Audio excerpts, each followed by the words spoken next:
ल हेर्नुहोस् दाजुभाइ दिदीबहिनी, तामाङ दाजुभाइ दिदीबहिनीहरूको चाहिँ किन दिमाग छैन त साथीहरू? कहाँ हुन्छ दिमाग? यहाँ एकैछिन यहाँ सरको कुरा सुन्नुहोस् त। यहाँ यो तामाङहरूको दिमाग भन्ने चिज छँदै छैन।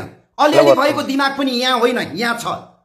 200-300 वर्ष अगाडिदेखि यो तामाङहरूलाई छेत्री बाहुनले खेलाएको, अहिलेसम्म खेलाएको खेलाइ छन्। तामाङहरू खेलिरहेका छन्। बिरालोले मुसा खेला जस्तो घरि यता खेलाउँछ, घरि उता खेलाउँछ, जता खेलाए उता खेलिरहेछन् यो तामाङहरू।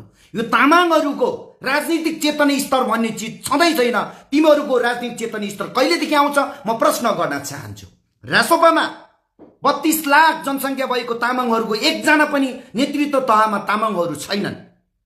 कोशी प्रदेशमा भएको एकजना सरिन तामाङ थियो, त्यसलाई पनि नेतृत्व तहबाट निकालेर लात हानेर खेदाइसक्यो।